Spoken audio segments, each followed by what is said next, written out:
Your Holiness, Pope Francis, Your Eminences, former Presidents, Dr. Tony Tan and Madam Halima Yacob, Your Excellencies, distinguished guests, ladies and gentlemen, a very good morning.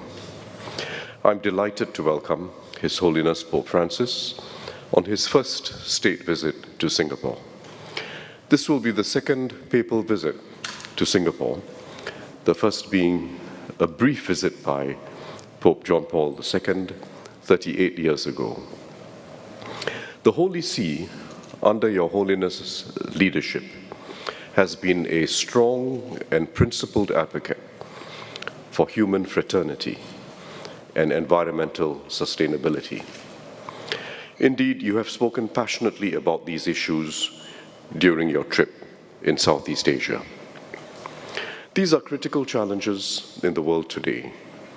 The global order is weakening, and conflict and aggression remain unabated. There has been growing intolerance within societies themselves. At the same time, we are seeing accelerating climate change, making the world less safe for humanity. The global community needs to make more determined and forthright efforts to address each of these challenges. Your Holiness has been an impassioned global voice against war. You have consistently called for efforts to promote harmony and dialogue between different groups and faiths. Your Holiness will speak about this important topic to our youth tomorrow. This is an issue that resonates with Singaporeans. We are a multiracial, multi-religious, and multicultural society. There was a time in our history when these realities gave way to intercommunal tensions. For us, solidarity and harmony have therefore been at the core and will remain core features in our national development. Today, Singaporeans treasure being in a country where various ethnic and religious communities live peacefully together. The Constitution enshrines their protection from discrimination, and beyond that, ensures that racial harmony be promoted. Diversity is tolerated in Singapore, but it has come to be more than that. It is embraced and viewed as bringing richness to our lives. It defines our very identity as a nation and gives us pride to be Singaporeans. Our religious communities have each played their part to make this unusual circumstance possible. They respect one another, and the young especially seek out what they have in common.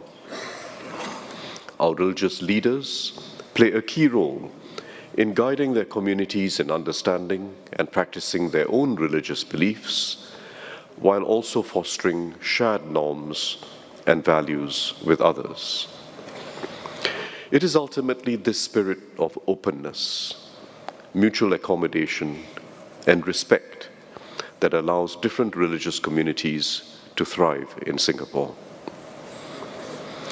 None of this came naturally. It has been the work of nation building over decades.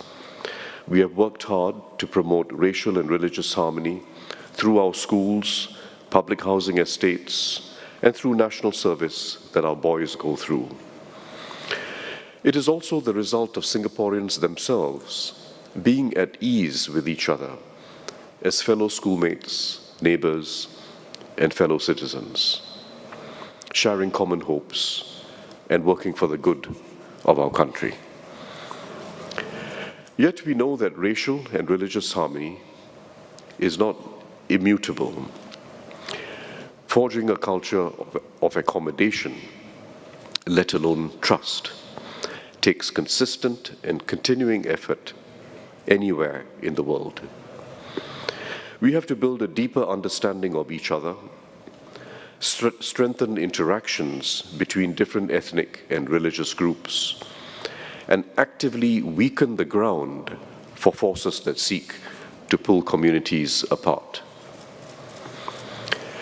In this regard, we continue to learn from the experiences and practices abroad, both the successes and failures, just as others seek to borrow elements of the Singapore approach.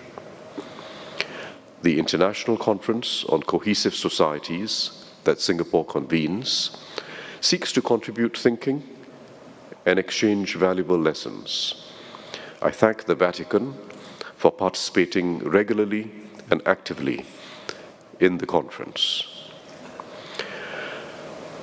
The Catholic Church has also been a strong voice for the cause of environmental sustainability. Your Holiness's support for the 2015 Paris Agreement and your call to action for an agreement on climate action, your call for agreement on climate action at COP28 have inspired many.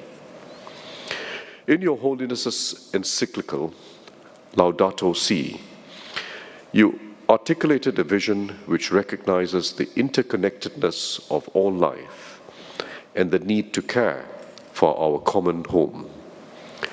You have also urged people everywhere to recognize that we are caretakers and stewards of our shared home.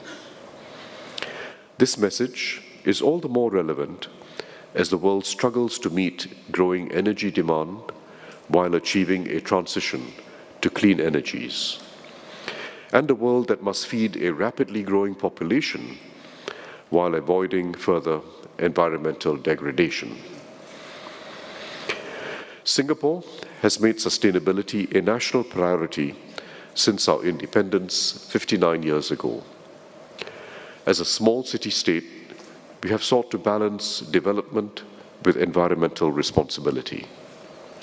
This applies to the greening of our city, all the way from Mr. Lee Kuan Yew's Garden City vision in 1967 to our current City in Nature.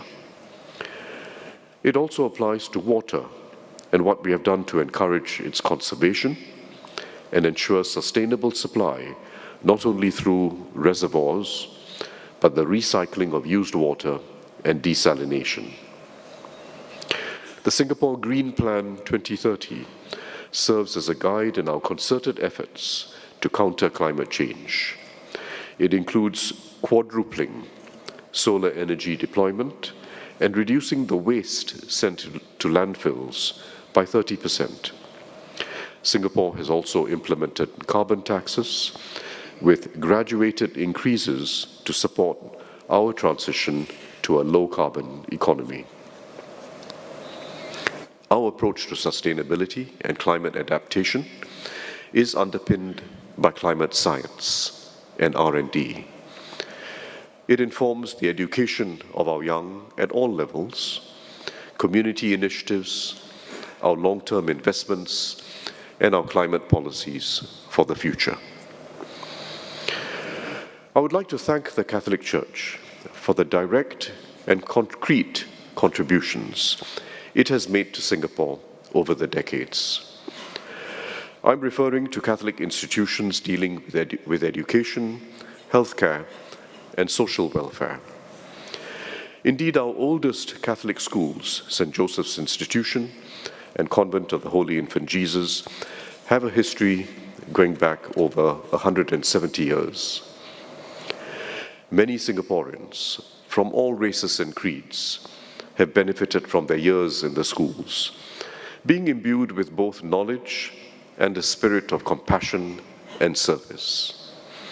And indeed, many of the orphans that the Convent of Holy Infant Jesus took in through its gates and brought up became sterling members of the community.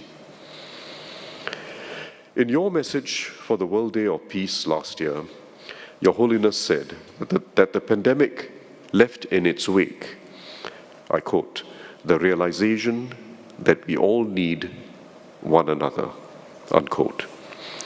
I share this view and I'm glad that Singapore and the Holy See are committed to fostering cohesive societies, peace, and an understanding of our common humanity. As we continue this journey of seeking solutions to common challenges, I'm confident that the ties between Singapore and the Holy See, as friends and partners, will continue to deepen in the years ahead.